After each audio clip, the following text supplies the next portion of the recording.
Friends, ഇന്ന് ഞാൻ നിങ്ങളുടെ മുമ്പിൽ കാണിക്കാൻ പോകുന്ന ഒരു വെജ് സ്റ്റൂ ആണ്. പാലപ്പത്തിന് ഏറ്റവും നല്ലൊരു സ്റ്റൂ ആണിത്. അപ്പം നമുക്കിത് എങ്ങനെ ഉണ്ടാക്കുന്നതെന്ന് നോക്കാം. ഞാനിവിടെ ഒരു ഫ്രൈ പാൻ എടുത്തിട്ടുണ്ട്. അതിലേക്ക് ഒരു 2 ടേബിൾ സ്പൂൺ ഓയിൽ ഒഴിച്ചിട്ടുണ്ട്. 1/4 ടേബിൾ സ്പൂൺ നല്ല ജീരകവും 1/2 ടേബിൾ സ്പൂൺ പെരുംജീരകവും 1/2 ടേബിൾ സ്പൂൺ കുരുമുളകും കൂടി ഇട്ടിട്ടുണ്ട്. അത് നന്നായിട്ടൊന്ന് മൂപ്പിച്ചെടുക്കാം. ആ സമയം തന്നെ നമ്മളിവിടെ ഒരു പിടി തേങ്ങ ഇടുന്നുണ്ട്. അതിലേക്ക് ഒരു 4-5 ചുമന്നുള്ളി ഇടുന്നുണ്ട്. ഒരു 2 വറ്റൽമുളകും ഇട്ട് നന്നായിട്ടൊന്ന് റോസ്റ്റ് ചെയ്യുന്ന രീതിയിൽ വഴറ്റി കൊടുക്കാം. അതിനുശേഷം നമുക്ക് ഇതിലേക്ക് മസാല പൗഡർ ഇടണമല്ലോ. അപ്പം ഞാൻ ഒരു 1/4 ടേബിൾ സ്പൂൺ മഞ്ഞൾപ്പൊടിയും 1/2 ടേബിൾ സ്പൂൺ മുളക് പൊടിയും 1 ടേബിൾ സ്പൂൺ മല്ലിപ്പൊടിയും 1/4 ടേബിൾ സ്പൂൺ മസാലപ്പൊടി ഇട്ട് നന്നായിട്ടൊന്ന് മൂപ്പിച്ചെടുക്കുകയാണ്. അതൊന്ന് മാറ്റി വെക്കാം. അതൊന്ന് ആറിയിട്ട് വേണം നമുക്ക് അരച്ചെടുക്കാൻ. ആ സമയം തന്നെ നമുക്കൊരു ഗ്ലാസ് വെള്ളം ഒരു പാത്രത്തിൽ വെച്ചിട്ട് ഒരു 1/4 ടേബിൾ സ്പൂൺ മഞ്ഞൾപ്പൊടിയും 1/2 ടേബിൾ സ്പൂൺ ഉപ്പും ഇട്ട് ഒന്ന് തിളച്ച് വരുമ്പോൾ നമ്മുടെ കോളിഫ്ലവർ ഇട്ടൊന്ന് വെക്കാം. അതിനകത്തുനിന്ന് പുഴുക്കളൊക്കെ പോകാൻ വേണ്ടിയിട്ടാണ് അങ്ങനെ ചെയ്യുന്നത്. അതിനുശേഷം അതൊന്ന് മാറ്റി വെച്ചതിന് ശേഷം നമുക്കൊരു കുക്കർ എടുക്കാം.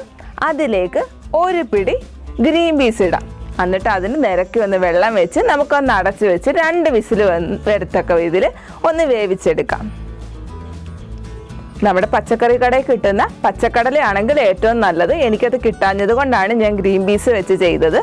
തലേ ദിവസം ഞാൻ ഗ്രീൻ പീസ് കുതിർത്ത് വെച്ചതാണ്. ആ സമയം തന്നെ നമ്മുടെ അരപ്പിനുള്ളത് തണുത്തിട്ടുണ്ട് തേങ്ങയൊക്കെ. അപ്പം നമുക്കൊന്ന് മിക്സിയിലൊന്ന് നല്ല പേസ്റ്റ് പോലെ ഒന്ന് അരച്ചെടുക്കാം. ഞാൻ ഇവിടെ അരച്ചെടുത്തിട്ടുണ്ട്.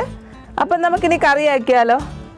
ഞാനിവിടെ ഗ്യാസിൽ ഒരു പാത്രം വെച്ചിട്ടുണ്ട്. ഒരു 3 ടേബിൾ സ്പൂൺ ഓയിൽ ഒഴിച്ചിട്ടുണ്ട്.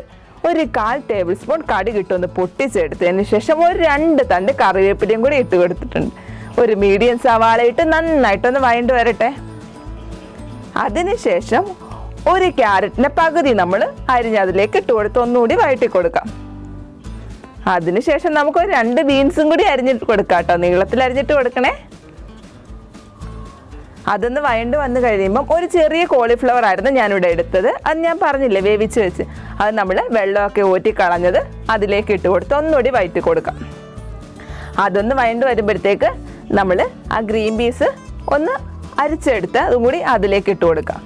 അതിനുശേഷം ഒരു 2 പച്ചമുളക് കീറിയതും കൂടി ഇട്ട് കൊടുത്ത് നന്നായിട്ടൊന്ന് വഴണ്ട് വന്ന് കഴിയുമ്പം നമ്മുടെ അരപ്പ് അതിലേക്ക് ചേർത്ത് കൊടുക്കാം.